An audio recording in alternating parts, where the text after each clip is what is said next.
नमस्कार। पिछले सफर में हमने उन बड़ी बड़ी जियोलॉजिकल फोर्सेस की बात की थी जो हमारी पृथ्वी को आकार देती हैं। आज हम थोड़ा और करीब से जूम इन करके देखेंगे कि हमारी पृथ्वी की जो सबसे ऊपरी परत है, जिसे क्रस्ट कहते हैं, वो आखिर बनी किस चीज से है।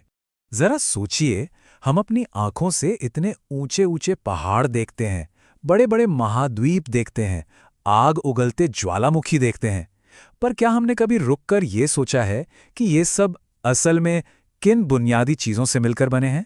चलिए, आज इसी बड़े सवाल का जवाब ढूंढते हैं।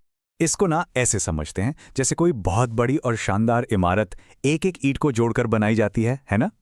ठीक वैसे ही पृथ्वी की ये जो बड़ी बड़ी संरचनाएं हैं, ये भी कुछ खास बुनियादी इकाइयों से ही बनी हैं।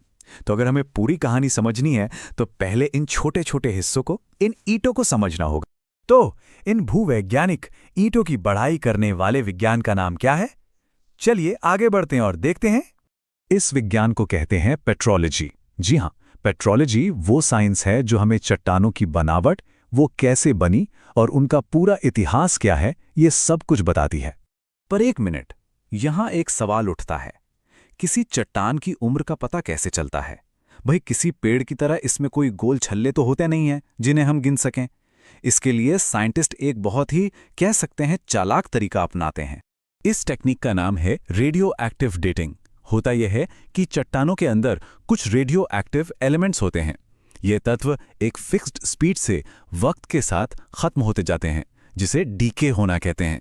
साइंटिस्ट इसी डीके को मापते हैं। ये बिल्कुल एक नेचुरल क्लॉक की तरह है, जो चट्टान के अंदर ही बंद है और हमें बिल्कुल सटीक तरीके से बताती है कि वो चट्टान आखिर ठोस कब बनी थी। ठीक है, अब एक बहुत ही जरूरी बात को समझते हैं। ये जियोलॉजी की सबसे कॉमन गलतफहमियों में से एक है, रॉक्स और मिनरल्स के बीच का फर्क।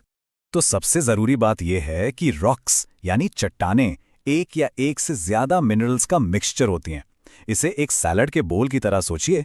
रॉक वो पूरा सैलड है और मिनरल्स हैं उस सैलड के अंदर के टमाटर, खीरा, प्याज, मतलब अलग अलग इंग्रेडिएंट्स। असल में मिनरल्स ही वो ईंटें हैं जिनसे रॉक रूपी इमारत बनती है। और इसका सबसे बढ़िया एग्जाम्पल है क्वार्ट्स।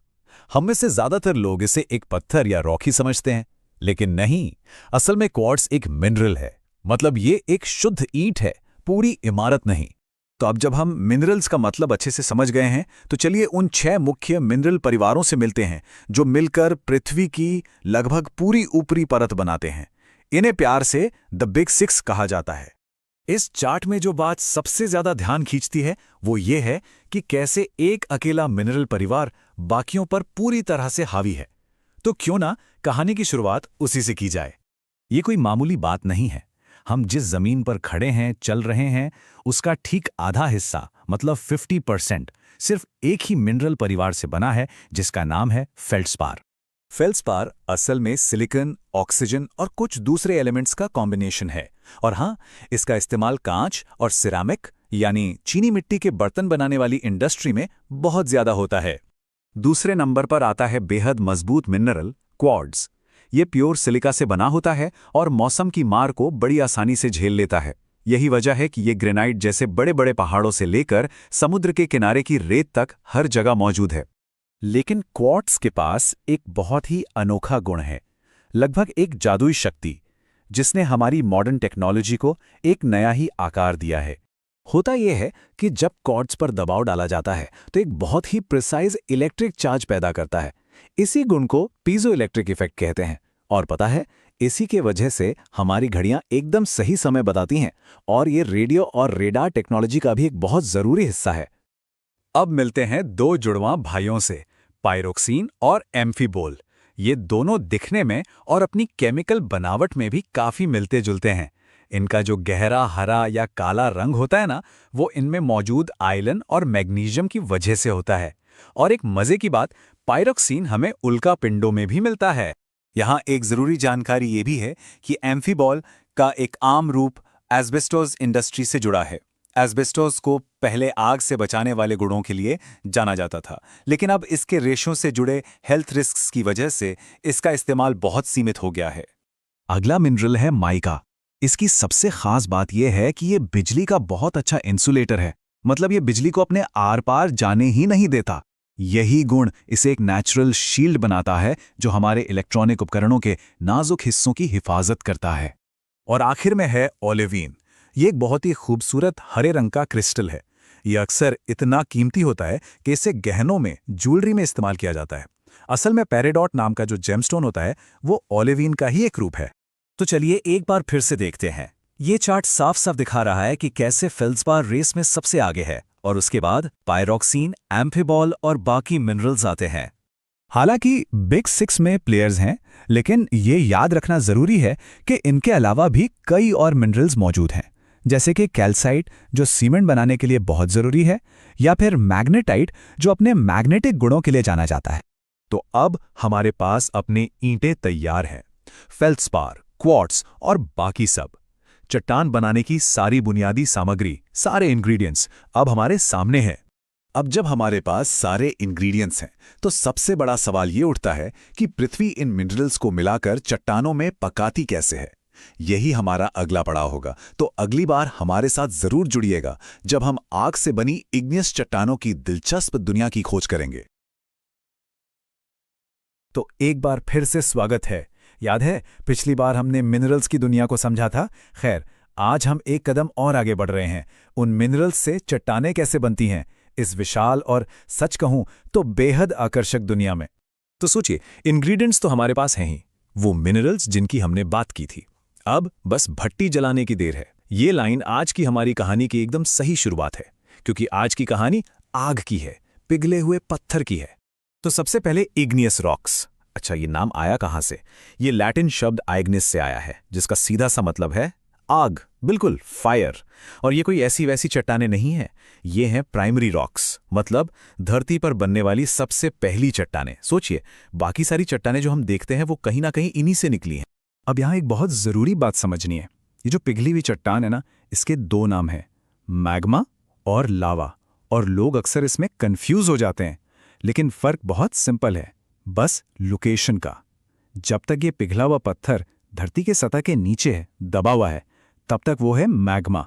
और जैसे ही मान लीजिए किसी ज्वालामुखी से फूटकर ये बाहर सतह पर आ गया, तो बस अब इसका नाम हो गया लावा। है ना आसान? चीज वही, बस पता बदल गया। चलिए, अब कहानी में एक बड़ा ही दिलचस्प मोड़ आता है। इन इग्नियस रॉक्स को हम क्लासिफाई कैसे करते हैं? इसका सबसे बड़ा आधार यह है कि ये पिघला हुआ पत्थर आखिर ठंडा कहाँ होता है, जमीन के अंदर या जमीन के बाहर? तो सवाल ये उठता है कि क्या इससे सच में कोई फर्क पड़ता है कि पिघली हुई चट्टान कहाँ ठंडी हो रही है, अंदर या बाहर? और जवाब है हाँ, बहुत ज्यादा फर्क पड़ता है। यही वो फर्क है जो इग्नियस रॉक्स को उनकी अलग अलग यूनिक पहचान देता है। चलिए देखते हैं कैसे। तो पहले बात करते हैं इंट्रूसिव, या जिन्हें प्लूटोनिक रॉक्स भी कहते हैं, उनकी। अब देखिए, नाम में ही इसका मतलब छिपा है। इंट्रूसिव मतलब अंदर की ओर। ये चट्टानें तब बनती हैं जब मैग्मा सतह तक पहुंच ही नहीं पाता और धरती की क्रस्ट में ही बहुत गहराई में धीरे धीरे ठंडा होकर जम जाता है। तो सोचिए जरा, जमीन की गहराइयों में ये मैग्मा चारों तरफ से चट्टानों से घिरा है। ये चट्टानें एक कंबल की तरह काम करती हैं, एक इंसुलेटर की तरह। इस वजह से मैग्मा बहुत बहुत धीरे धीरे ठंडा होता है।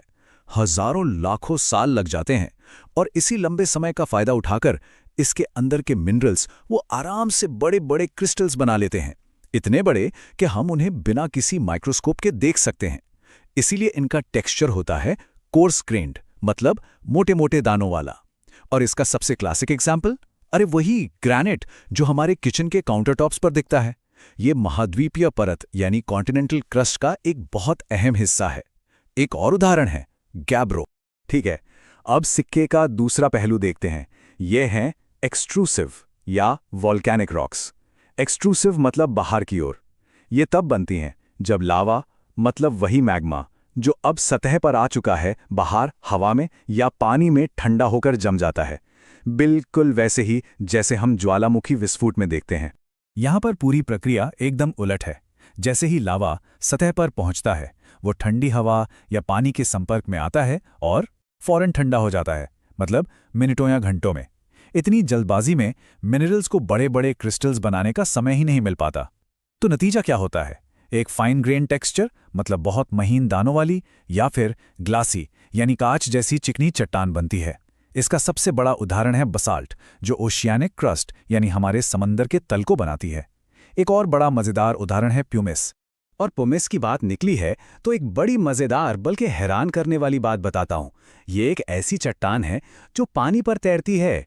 जी हाँ, बिल्कुल सही सुना। होता क्या है कि जब ये बनती है तो इसमें बहुत सारी गैस के बुलबुले फंस जाते हैं, जैसे किसी स्पंज में छेद हों। इसकी वजह से ये इतनी हल्की हो जाती है कि इसकी डेंसिटी पानी से भी कम हो जाती है ना कमाल की बात। ये दिखाता है कि ठंडा होने की स्पीड एक चट्टान को क्या से क्या बना सकती है। ठीक है, तो हमने ठंडा होने की जगह के आधार पर क्लासिफिकेशन देख लिया, इंट्रूसिव और एक्सट्रूसिव।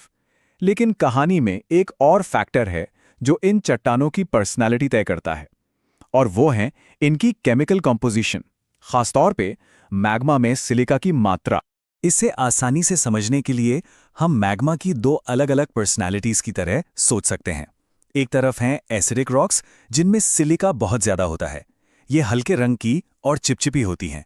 और दूसरी तरफ है बेसिक रॉक्स, जिनमें सिलिका कम होता है और ये गहरे रंग की और ज्यादा बहने वाली होती हैं।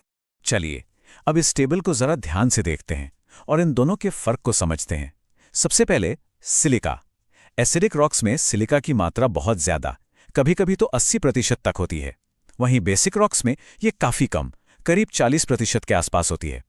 अब इसी सिलिका से तय होता है रंग।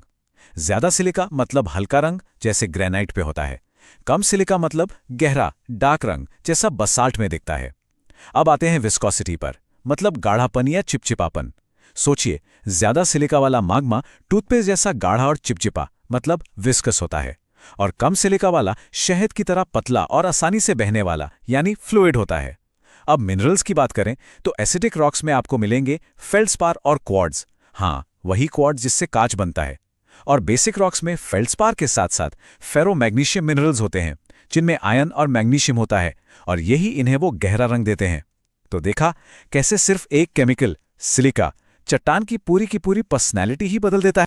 तो अब तक हमने ये देखा कि जब मैग्मा सतह पर आता है तो क्या होता है, और जब वो जमीन की गहराइयों में जमता है तब क्या होता है। लेकिन कहानी अभी खत्म नहीं हुई है। अभी एक लॉजिकल ब्रिज है जो हमें जमीन के नीचे छिपी एक अनदेखी वास्तुकला की तरफ ले जाएगा। जरा सोचिए, क्या होता है जब मैग्मा ऊपर आने की कोशिश तो करता है, लेकिन रास्ते में ही कहीं फंस जाता है, सतह तक पहुंच ही नहीं पाता। तब वो ठंडा होकर सिर्फ एक चट्टान नहीं बनता, बल्कि वो क्रस्ट के अंदर ही जमकर कुछ बहुत ही अविश्वसनीय आकृतियां, कुछ इनक्रेडिबल शेप्स बनाता है। और यही सवाल मैं आज यहां छोड़कर जा रहा हूं। जब मैग्मा अपनी मंजिल तक यानी सतह तक पहुंचने में नाकाम हो जाता है, तो वो जमीन के नीचे कौन सी शानदार आर्किटेक्चरल शेप्स बनाता है। ये एक बिल्कुल अलग ही दुनिया है। इस सवाल का जवाब हम खोजेंगे अपने अगले विश्लेषण में, जब हम पर्दा हटाएंगे प्लूटोनिक बॉडीज की इस छिपी हुई दुनिया से। तो मिलते हैं अगली बार। नमस्कार। चलिए आज एक सफर पर निकलते हैं धरती की सतह के मीलों नीचे, एक ऐसी छिपी हुई दुनिया में जहां पिघला हुआ मैग्मा कमाल की ज्यामितीय आकृतियां बनाता है। ये धरती का अपना सीक्रेट आर्किटेक्चर है। आपको याद होगा, अपने पिछले डिस्कशन में हमने बात की थी इंट्रूसिव इग्नियस रॉक्स की, कैसे मैग्मा जमीन के अंदर ही धीरे धीरे लाखों सालों में ठंडा होता है। आज की हमारी कहानी ठीक वहीं से शुरू होती है।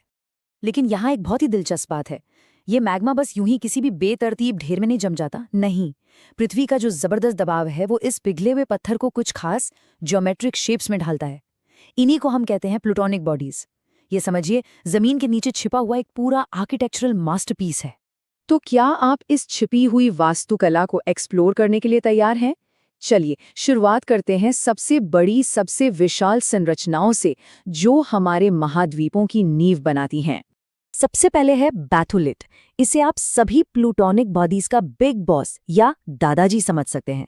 ये जमे हुए मैग्मा का एक इतना विशाल चेंबर होता है कि बड़ी बड़ी पर्वत श्रृंखलाओं का जो कोर है, जो दिल है, वो इसी से बनता है।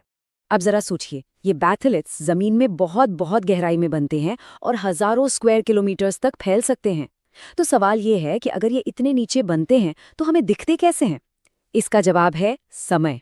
लाखों करोड़ों सालों के कटाव ने, मतलब इरोजन ने, इनके ऊपर की मीलों मोटी चट्टानों को धीरे धीरे हटा दिया, तब जाकर ये हमें नजर आए। बैथोलिट्स के बाद आते हैं स्टॉक्स। इन्हें आप बैथोलिथ्स का छोटा भाई कह सकते हैं। अगर बैथोलिथ किसी बिल्डिंग की विशाल नींव है, तो स्टॉक्स उसी नींव से जुड़े छोटे पर बहुत मजबूत हिस्से हैं। ये उसी सिस्टम का पार्ट हैं, बस आकार में थोड़े छोटे होते हैं। तो हमने नींव की बात तो कर ली। अब ये समझते हैं कि ये मैग्मा ऊपर तक का सफर कैसे करता है। ये चट्टानों की दरारों में घुसकर अपना रास्ता बनाकर धरती के अंदर एक पूरा प्लम्बिंग सिस्टम तैयार कर देता है। इस प्लम्बिंग सिस्टम के दो मेन पार्ट्स हैं, डाइक और सिल। डाइक, जैसा कि आप देख सकते हैं, एक वर्टिकल शीट है, मतलब ये एक दीवार की तरह चट्टान की परतों को काटता हुआ ऊपर चढ़ता है। और सिल, वो इसका ठीक उल्टा है। वो एक हॉरिजॉन्टल शीट है जो एक फर्श की तरह चट्टान की दो परतों के बीच में घुस जाता है। एक काटता है, दूसरा बीच में जगह बनाता है। चलिए, अब आते हैं सबसे मजेदार हिस्से पर। यहाँ मैग्मा सिर्फ दरारें नहीं भरता, बल्कि एक एक्टिव मूर्तिकार बन जाता है। ये अपने आसपास की चट्टानों को धकेलता है, मोड़ता है और नई नई आकृतियां बनाता है। ये असल में जमीन के नीचे की कलाकृतियां हैं। तो मिलिए लैकोलिथ से। इसकी शेप एक मशरूम या एक गुंबद जैसी होती है। इसका बेस यानी आधार चपटा होता है और ये नीचे अपने मैग्मा सोर्स से जुड़ा रहता है। यही कनेक्शन इसे ऊपर की ओर धकेलता है और ये अनोखा शेप देता है। तो ये बनता कैसे है? प्रोसेस सिंपल है। पहले मैग्मा चट्टान की परतों के बीच घुसता है, फिर उसका दबाव इतना बढ़ जाता है कि वो ऊपर की परतों को एक गुंबद की तरह ऊपर उठा देता है, और आखिर में ये फफोले जैसा गुंबद ठंडा होकर ठोस चट्टान बन जाता है। अब लैकोलिथ का ठीक उल्टा है लोपोलिथ। लैकोलिथ ऊपर की ओर उठता है, लोपोलिथ नीचे की ओर धंसता है। इसे आप एक बड़ी सी तश्तरी या कटोरे जैसा सोच सकते हैं। इसमें मैग्मा का वजन इतना ज्यादा होता है कि नीचे की चट्टान बीच से धंस जाती है और एक कॉन्केव यानी अंदर की ओर मुड़ा हुआ शेप बन जाता है। अब एक और अनोखी कलाकृति देखते हैं, फैकोलिथ। ये एक लेंस के आकार का होता है और इसकी सबसे खास बात यह है कि ये सिर्फ उन चट्टानों में बनता है जो पहले से ही मुड़ी हुई हों, यानी फोल्डेड हों। ये स्लाइड इसे बहुत अच्छी से समझाती है। जब चट्टान की परतें मुड़ती हैं तो उनमें लहरों की तरह ऊपर नीचे के मोड़ बन जाते हैं। फैकोलिथ्स इन्हीं मोड़ों में जमा होते हैं। जो ऊपर का हिस्सा है यानी चोटी, उसे कहते हैं एंटीक्लाइन, और जो नीचे का हिस्सा है यानी घाटी, उसे कहते हैं सिनक्लाइन। फैकोलिथ इन्हीं दोनों जगहों में फिट हो जाता है।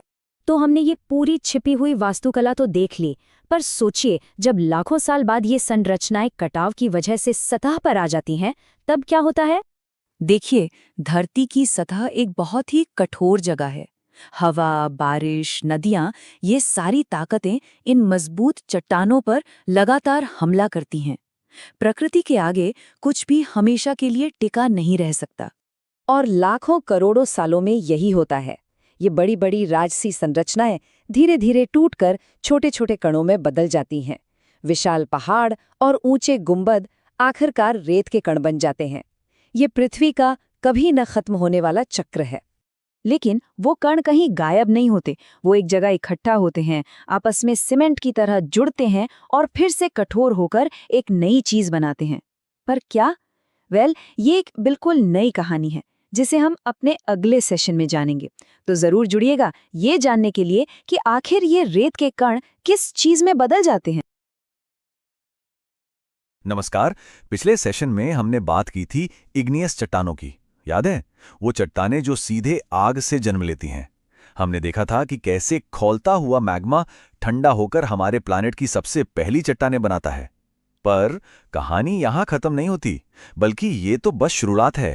तो सवाल ये है कि जब आग से बनी वो मजबूत इग्नियस चट्टानें हवा और पानी की लगातार चोट से टूटकर एकदम धूल बन जाती हैं, तब क्या होता है?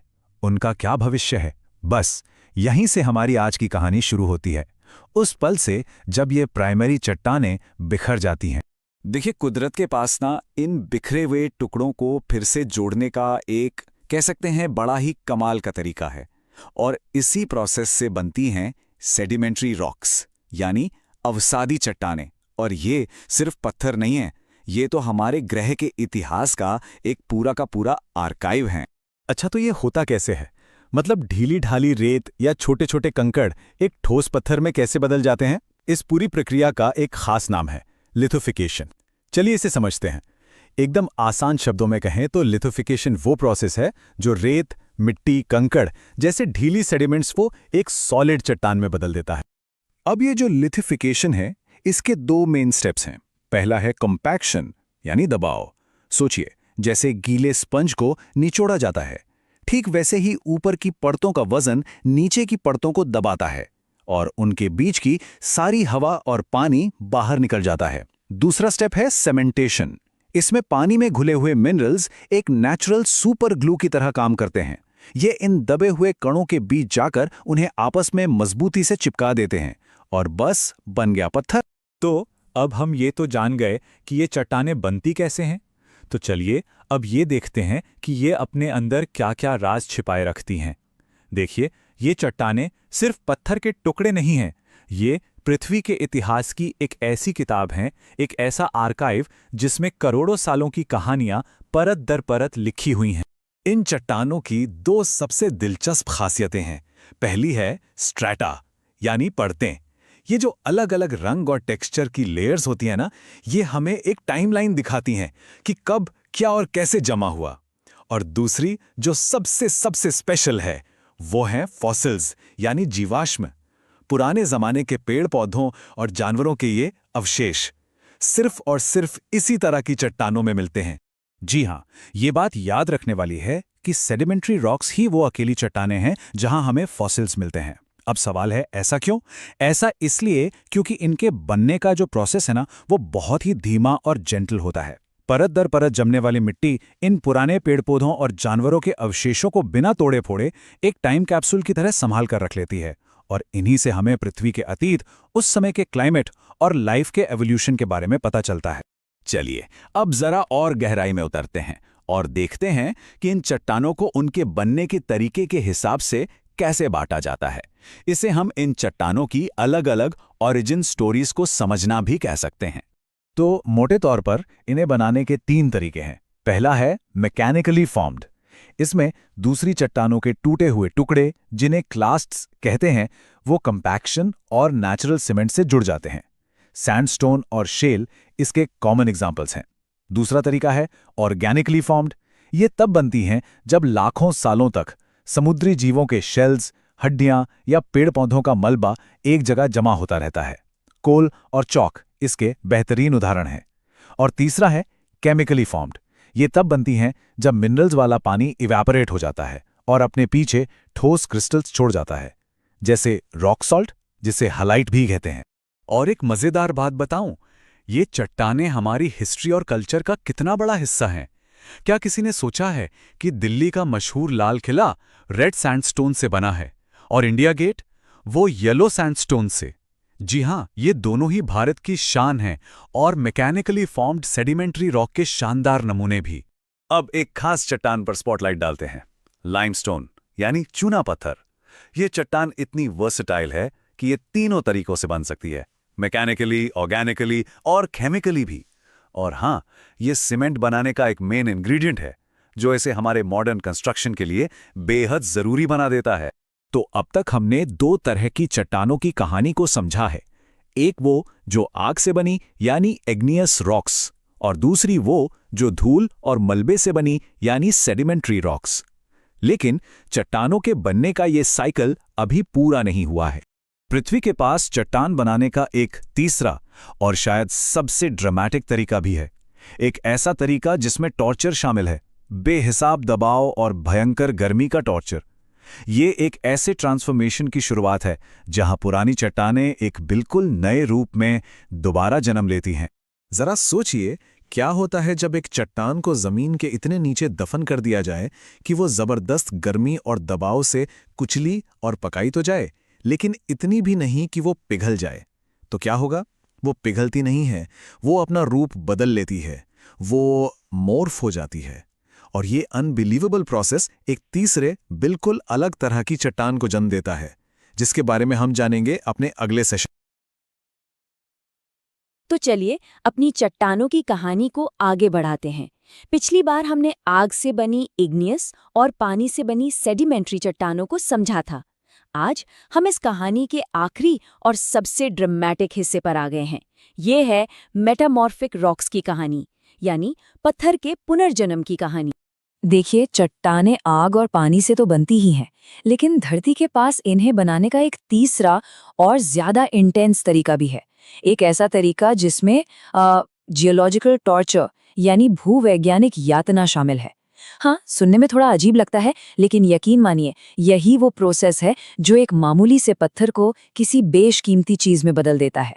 जी हाँ, ये तीसरा तरीका है रूप बदलना, यानी ट्रांसफॉर्मेशन। यहाँ कोई नई चट्टान पैदा नहीं हो रही, बल्कि एक पुरानी चट्टान ही अपनी पूरी पहचान खोकर कुछ बिल्कुल नया बन रही है।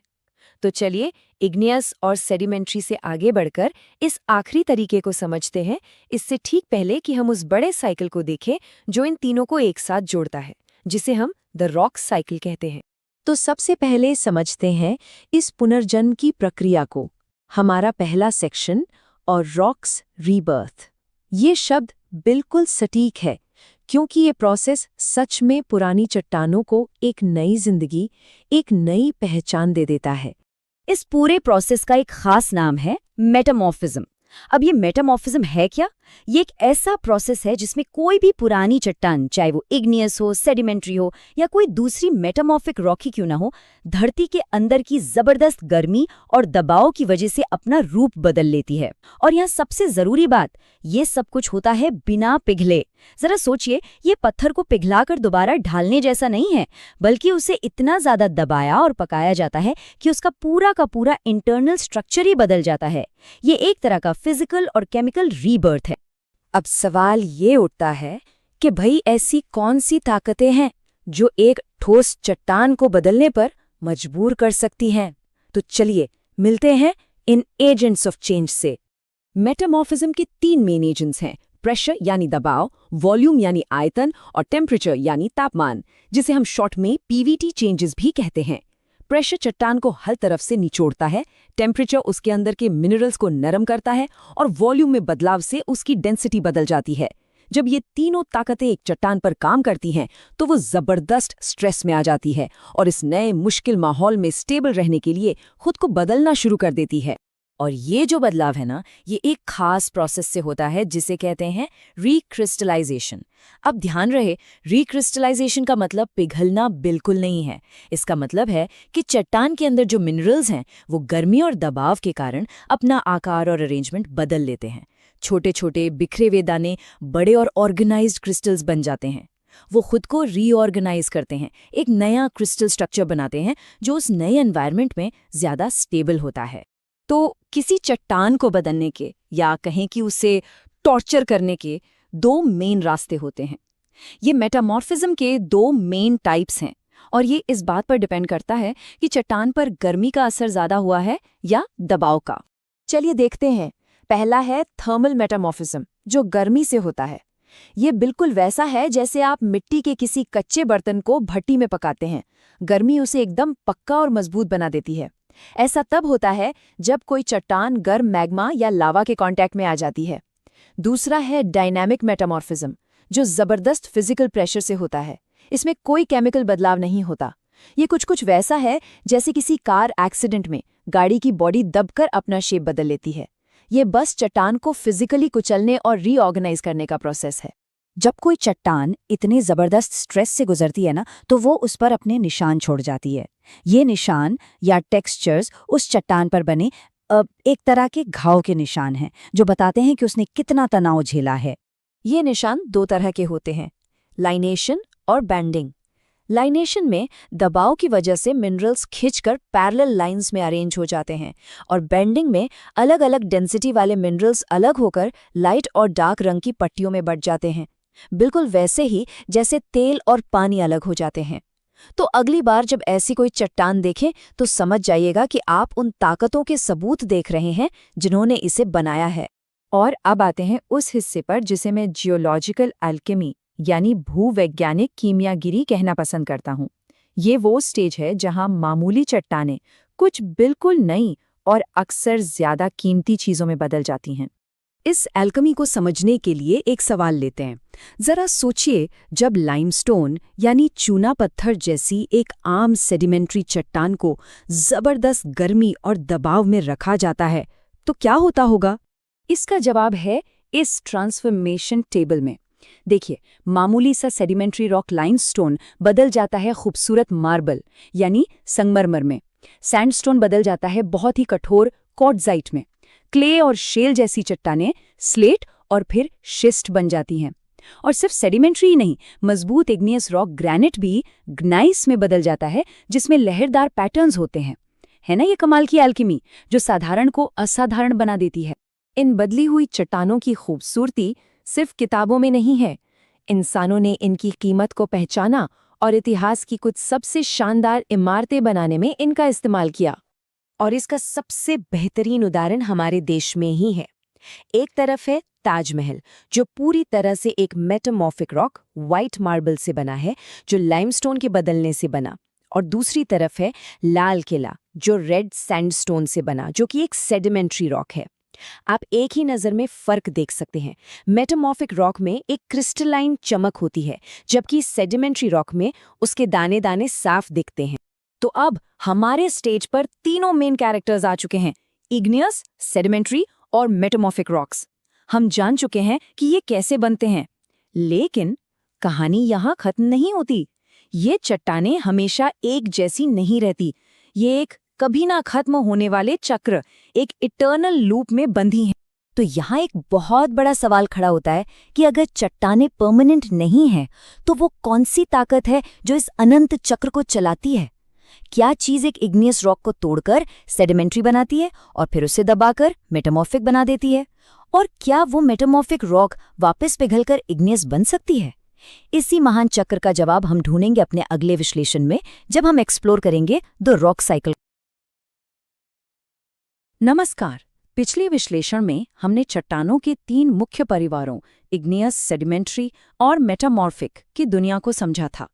आज हम उसी कहानी को आगे बढ़ाएंगे और देखेंगे कि कैसे ये चट्टानें एक कभी न खत्म होने वाले सफर पर हैं, हमेशा बदलती रहती हैं। तो चलिए धरती के इस अनोखी रिसाइकलिंग मशीन को करीब से जानते हैं। जियोलॉजिकल टाइम में कुछ भी स्टैटिक नहीं है, मतलब भूवैज्ञानिक समय के विशाल पैमाने पर देखें तो कुछ भी स्थिर नहीं है। ये एक बहुत ही पावरफुल आइडिया है। हम अक्सर चट्टानों और पहाड़ों को हमेशा से मौजूद और न बदलने वाली चीज़ों की तरह देखते हैं, है ना? लेकिन असलियत ये है कि लाखों करोड़ों सालों में हमारे पैरों के नीचे की ज़मीन लगातार बदल रही है। तो ये बदलाव होता कैसे है? यहीं पर रॉक साइकिल का कॉन्सेप्ट आता है। आखिर ये रॉक साइकिल है क्या? ये असल में एक भूवैज्ञानिक प्रक्रिया है जो बताती है कि कैसे वो 3 मुख्य चट्टानें इग्नियस, सेडिमेंट्री और मेटामॉर्फिक समय के साथ एक दूसरे में बदल जाती हैं। इसे प्रकृति का सबसे बड़ा रिसाइकलिंग प्रोग्राम कह सकते हैं, जहां कुछ भी बेकार नहीं जाता, बस उसका रूप बदल जाता है। इसे समझने का सबसे अच्छा तरीका यह है कि हम अपनी पृथ्वी को एक बहुत बड़ी रिसाइकलिंग मशीन की तरह सोचें।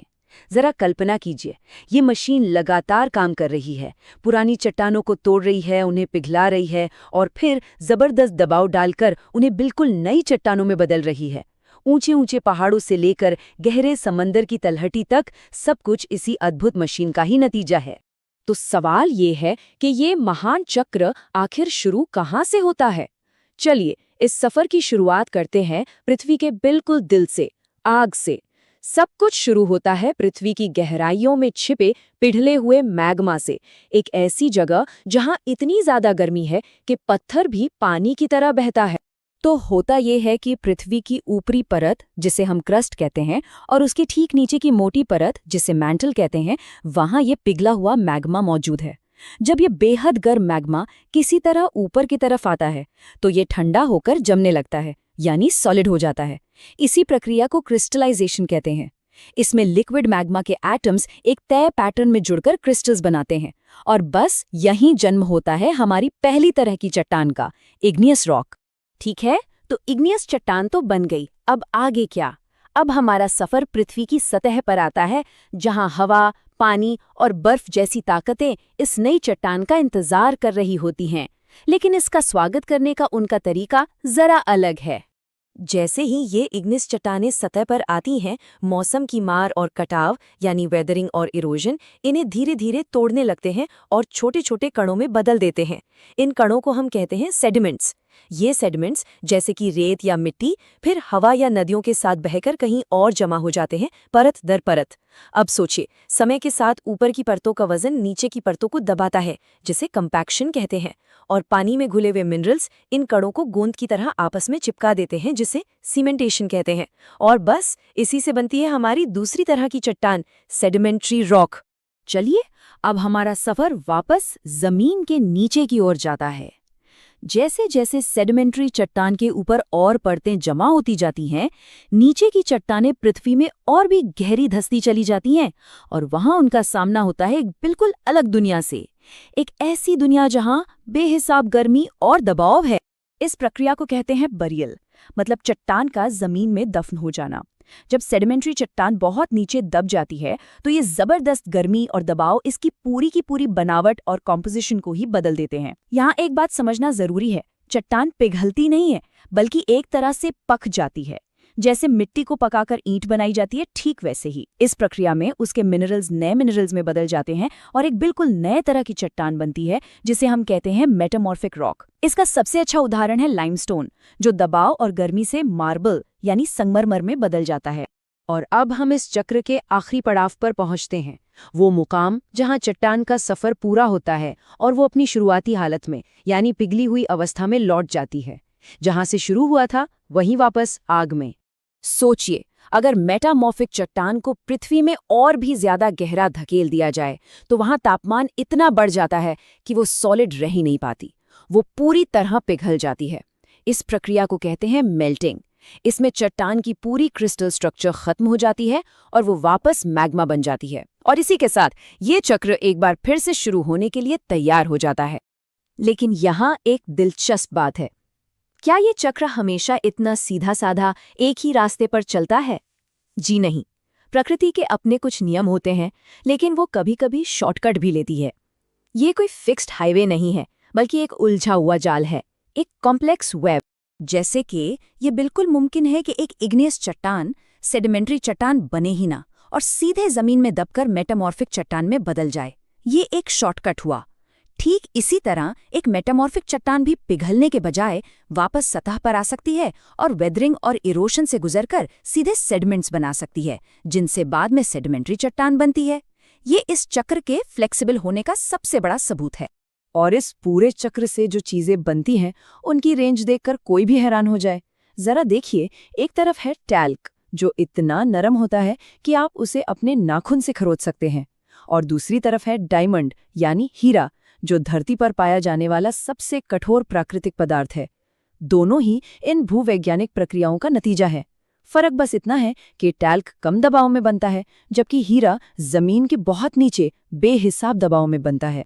तो अभी तक हमने रॉक साइकिल की धीमी, शांत, करोड़ों साल तक चलने वाली प्रक्रिया को देखा। लेकिन कभी-कभी पृथ्वी इतना लंबा इंतजार नहीं करती। कभी-कभी दबाव इतना ज्यादा बढ़ जाता है कि वो एक बिल्कुल अलग, एक विस्फोटक रास्ता चुन लेती है। जी हाँ, कभी-कभी पृथ्वी इंतजार नहीं करती। ये भूवैज्ञानिक ताकतें रॉक साइकिल की धीमी चाल से कहीं ज्यादा तेजी से और विनाशकारी तरीके से काम कर सकती हैं। इतनी तेज कि कुछ ही घंटों में पूरा का पूरा लैंडस्केप बदल सकता है। जब पृथ्वी की सतह के नीचे मैग्मा और गैसों का दबाव इतना ज्यादा बढ़ जाता है कि उसे और रोका नहीं जा सकता, तो समझ लीजिए एक तरह का सेफ्टी वॉल्व फट जाता है। ये एक बहुत ही पावरफुल इमेज है जो हमें बताती है कि हमारे पैरों के नीचे हर पल कितनी जबरदस्त ताकतें काम कर रही हैं। तो फिर सबसे बड़ा और अहम सवाल यही उठता है, जब वो सारा का सारा दबाव एक साथ अचानक से बाहर निकलता है तो क्या होता है? और इस सवाल का जवाब हमें लेकर आता है इस ग्रह पर होने वाली सबसे शानदार और शायद सबसे डरावनी भूवैज्ञानिक घटनाओं में से एक तक, वोल्केनो यानी ज्वालामुखी। और ज्वालामुखियों की इसी आग और राख की दुनिया में हम अपने अगले विश्लेषण में और भी गहरे उतरेंगे। नमस्कार, चलिए रॉक साइकिल पर हुई हमारी बातचीत को आगे बढ़ाते हैं। याद है, हमने देखा था कि कैसे चट्टानें पिघलकर मैग्मा बन जाती हैं। पर सवाल ये है कि जब धरती के नीचे ये जबरदस्त गर्मी और दबाव एक रास्ता खोजता है तो आखिर होता क्या है? आज हम इसी वॉल्केनिक फ्यूरी यानी ज्वालामुखियों के प्रकोप, उनकी बनावट और उनके अलग अलग प्रकारों को गहराई से समझेंगे। तो आज हम क्या क्या देखने वाले हैं? सबसे पहले हम समझेंगे कि धरती की ये फायरी ब्रेथ है क्या। फिर एक ज्वालामुखी के अंदर झांककर उसकी पूरी एनाटॉमी को जानेंगे। इसके बाद हम देखेंगे कि क्या ज्वालामुखियों की भी कोई पर्सनैलिटी होती है, और फिर मिलेंगे उनकी फ्यूरी के 5 अलग अलग चेहरों से। और आखिर में हम सतह के नीचे बची हुई गर्मी यानी हीट बीनीथ द सरफेस पर भी बात करेंगे। तो चलिए हमारे सफर के पहले हिस्से से शुरुआत करते हैं। जरा सोचिए, हमारे पैरों के ठीक नीचे धरती के अंदर एक बहुत बड़ा प्रेशर कुकर खौल रहा है। जैसा हमने पिछली बार देखा था, जब चट्टानें पिघलकर मैग्मा बनती हैं तो जबरदस्त गर्मी और दबाव पैदा होता है, और ये दबाव ये बाहर निकलने के लिए लगातार एक रास्ता ढूंढता रहता है। और इसी दबाव को बाहर निकलने का रास्ता देता है एक वॉल्केनो। असल में ये पृथ्वी का एक सेफ्टी वाल्व है। सोचे, अगर ये ना होता तो अंदर का दबाव इतना बढ़ जाता कि शायद कहीं ज्यादा बड़े और विनाशकारी विस्फोट होते। तो एक तरह से ज्वालामुखी हमारी धरती को फटने से बचाता है। ठीक है, तो अब ये तो समझ आ गया कि ज्वालामुखी है क्या, पर ये काम कैसे करता है। चलिए अब इसके अंदर झांकते हैं और इसकी इंटरनल प्लम्बिंग को समझते हैं। देखते हैं कि एक विस्फोट के पीछे क्या क्या होता है। तो मान लीजिए कि हम एक ज्वालामुखी को बीट से काट सकते हैं। सबसे नीचे से शुरू करें तो एक मेन पाइप होता है जो गहरे मैग्मा चेंबर से लावा को ऊपर सतह तक लाता है। ऊपर की तरफ जो खुला हुआ मुंह है उसे कहते हैं वेंट। यहीं से सारी गैसें और लावा बाहर निकलते हैं। इसी वेंट के चारों ओर एक कटोरे जैसा गड्ढा होता है जिसे क्रेटर कहा जाता है। और विस्फोट के वक्त जो ये धूल, राख और गैस का विशाल बादल उठता है वो है ऐश क्लाउड। और आखिर में जो पिघली हुई चट्टान की नदी ढलानों से नीचे बहती है उसे हम लावा फ्लो कहते हैं। और याद है, हमने पहले सिल्स और लैकोलिथ्स के बारे में बात की थी। ये असल में मेन पाइपलाइन से निकली छोटी छोटी ब्रांचेस की तरह हैं, जहां मैग्मा सतह पर आने से पहले ही जमीन के नीचे जम जाता है। तो ये भी इसी पूरे प्लम्बिंग सिस्टम का ही एक हिस्सा है। पर एक मिनट, क्या सारे ज्वालामुखी एक जैसे होते हैं? बिल्कुल नहीं। कुछ बहुत शांत होते हैं और कुछ में महाविनाशक विस्फोट होता है। तो सवाल यह है कि ऐसा क्यों है? खैर, इसका जवाब ज्वालामुखी की पर्सनालिटी में छिपा है, जो सिर्फ एक चीज से तय होती है, और वो चीज़ है विस्कोसिटी। इसे आसान भाषा में समझें तो ये किसी भी तरल पदार्थ का गाढ़ापन है। जैसे पानी और शहद में क्या फ़र्क है? पानी आसानी से बहता है, मतलब उसकी विस्कोसिटी कम है। शहद गाढ़ा होता है, मतलब उसकी विस्कोसिटी ज़्यादा है। बस यही एक गुण मैग्मा का गाढ़ापन ये तय कर देता है कि ज्वालामुखी शांत होगा या विस्फोटक। तो इसी विस्कोसिटी के आधार पर हम ज्वालामुखियों के 5 बिल्कुल अलग अलग चेहरे देख सकते हैं। चलिए एक एक करके इन सभी से मिलते हैं। सबसे पहले आते हैं cinder cone, the small and steep. जैसा नाम से ही जाहिर है, ये आकार में छोटे होते हैं और इनकी ढलान काफी खड़ी होती है। ये एकदम क्लासिक टेक्स्ट बुक ज्वालामुखी जैसे दिखते हैं। ये बनते कैसे हैं? असल में इनमें से जो राख और छोटे छोटे पत्थर यानी सिंडर निकलते हैं वो हवा में उछलकर वापस उसी वेंट के आसपास ही गिर जाते हैं, और परत दर परत जमने से इनका ये खास कोन शेप बन जाता है। अब सिंडर कोन से बिल्कुल उल्टी चीज देखते हैं, कुछ ऐसा जो एक पहाड़ है ही नहीं। ये है फ्लड बसॉल्ट प्रोविंस, सचमुच आग की एक नदी। यहां लावा किसी पहाड़ से नहीं बल्कि जमीन की दरारों से बाहर आता है, और ये लावा बहुत ही पतला यानी नॉन विस्कस होता है, जो हजारों किलोमीटर तक एक बाढ़ की तरफ फैल जाता है। भारत के डेक्कन ट्रैप्स इसका सबसे बड़ा उदाहरण है। और कमाल की बात तो ये है कि माना जाता है कि डेक्कन ट्रैप्स का बनना इतना बड़ा इवेंट था कि इसने डायनासोर के खात्मे में भी एक अहम भूमिका निभाई थी। ठीक है, अब आते हैं नंबर 3 पर, शील्ड वॉल्केनो यानी द जेंटल जायंट। ये नाम ही अपने आप में सब कुछ बता देता है तो दानव जैसा विशाल पर स्वभाव से सौम्य। यहां भी लावा नॉन विस्कस होता है, मतलब पतला, तो ये दूर दूर तक आसानी से फैल जाता है। और जब ये परत दर परत जमता है तो एक चौड़ी कम ढलान वाली शक्ल ले लेता है, जो किसी योद्धा की ढाल यानी शील्ड जैसी दिखती है। इसीलिए इसका नाम है शील्ड वॉल्केनो। हवाई का किलाउएया इसका परफेक्ट उदाहरण है। और अब वो ज्वालामुखी जिसे सब जानते हैं। जब भी कोई ज्वालामुखी के बारे में सोचता है तो ज्यादातर यही तस्वीर दिमाग में आती है। ये है कॉम्पोजिट वॉल्केनो, जिसे स्ट्रेटोवॉल्केनो भी कहते हैं, द क्लासिक पीक। अब यहां मामला बिल्कुल उल्टा है। इसका लावा होता है बहुत ज्यादा विस्कस, मतलब बहुत गाढ़ा और चिपचिपा। ये ज्यादा दूर तक बह ही नहीं पाता और वेंट के पास ही परत दर परत जमता रहता है।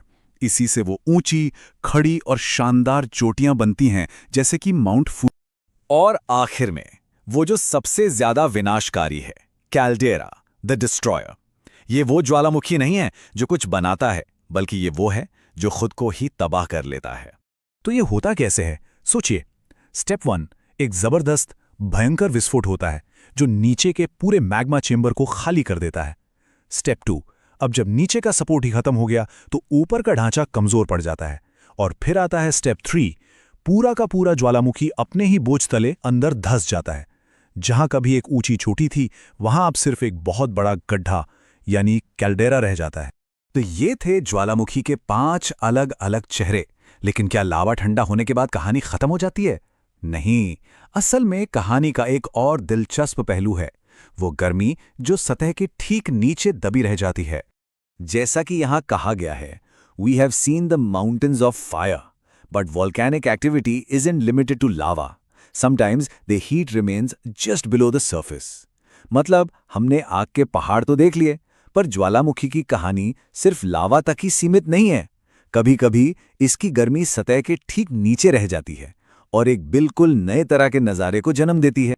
तो जरा सोचिए, क्या होगा जब जमीन के नीचे दबी ये जबरदस्त गर्मी पानी से जा मिले, जब वो पानी को उबालकर भाप बना दे और वो भाप जमीन को फाड़कर हवा में एक फव्वारे की तरह निकले। ये क्या कहलाता है? खैर, इसका जवाब हम ढूंढेंगे अपनी अगली बातचीत में। नमस्कार। पिछले विश्लेषण में हम ज्वालामुखियों की जबरदस्त ताकत को देख चुके हैं, लेकिन आज हम ये देखने वाले हैं कि जब धरती के अंदर की वो आग सतह के ठीक नीचे ही रहती है तो क्या होता है। ये एक बिल्कुल अलग पर उतना ही फैसिनेटिंग पहलू है। तो सवाल ये उठता है कि जब पिघली हुई चट्टान, जिसे हम मैग्मा कहते हैं, वो सतह तक पहुंच ही ना पाए, तब क्या होता है? तब वो जमीन के नीचे मौजूद पानी के बड़े बड़े भंडारों से टकराती है और इसी टकराव से जन्म लेती हैं कुछ बहुत ही अद्भुत जियोथर्मल घटनाएं, जहां पृथ्वी की गर्मी पानी के साथ मिलकर कुछ कमाल ही कर देती है। तो चलिए आज की पड़ताल में इसी को समझते हैं।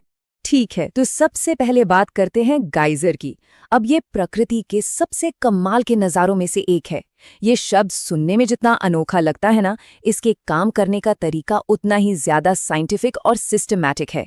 आप इसे कुदरत का अपना स्टीम इंजन भी समझ सकते हैं।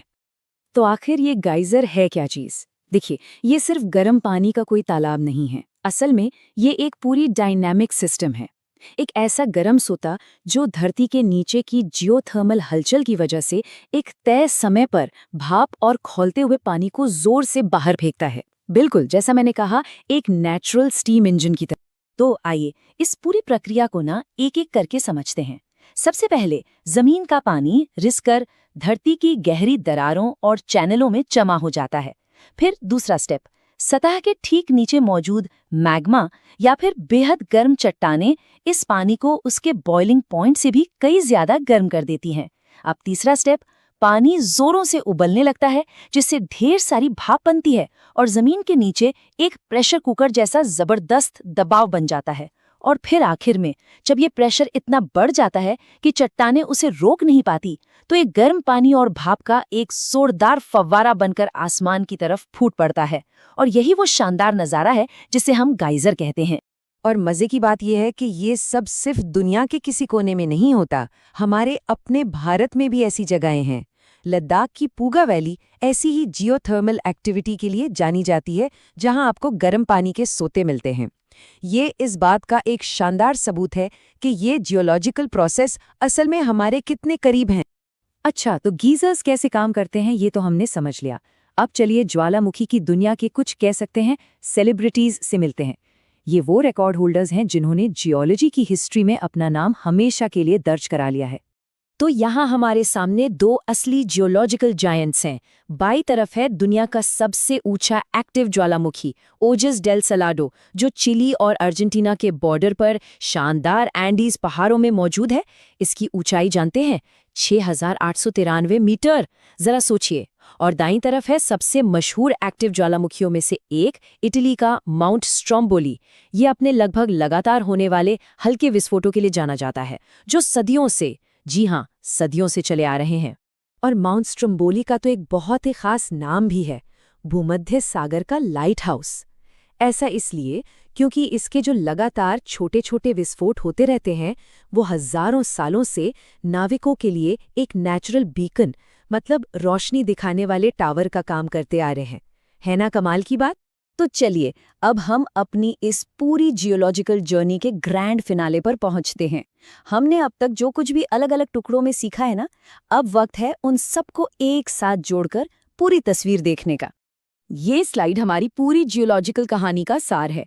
शुरुआत हुई थी खनिजों से, मतलब मिनरल से, जो चट्टानों के बेसिक बिल्डिंग ब्लॉक्स हैं, जैसे फेल्ड्स्पार और क्वार्ट्ज। फिर हमने देखा कि कैसे पिघले हुए मैग्मा के ठंडा होने पर ये आग्नेय चट्टानें यानी इग्नियस रॉक्स बनाते हैं, जैसे ग्रेनाइट और बसाल्ट। वक्त के साथ यही चट्टानें टूटकर और जमा होकर अवसादी चट्टानें या सेडिमेंट्री रॉक्स बनाती हैं, जैसे सैंडस्टोन और लाइमस्टोन। फिर जब इन पे बहुत ज्यादा गर्मी और दबाव पड़ता है तो ये कायांतरित चट्टानों यानी मेटामॉर्फिक रॉक्स में बदल जाती हैं, जैसे मार्बल। और अंत में जब ये चट्टानें वापस धरती में पिघल जाती हैं तो कहानी घूमकर वहीं आ जाती है आग पर, यानी ज्वालामुखी के रूप में। ये एक कभी न खत्म होने वाला एक शानदार चक्र है। तो इस पूरी बातचीत के बाद अब हमारे पास भूविज्ञान के इस पूरे चक्र की एक मुकम्मल और कह सकते हैं एक स्ट्रक्चर्ड समझ है। मिनरल से लेकर ज्वालामुखी तक हर एक टुकड़ा अब अपनी सही जगह पर है और ये सब मिलकर धरती के बनने की एक पूरी कहानी सुनाते हैं। और अब इस चर्चा को खत्म करते हैं एक आखिरी सवाल के साथ। अगर हमारी दुनिया ऐसे बनती है तो फिर वो कौन सी ताकतें हैं जो इसे लगातार तोड़ने में, इसे मिटाने में लगी हुई हैं? इस सवाल का जवाब वो हम अपनी अगली पड़ताल में ढूंढेंगे।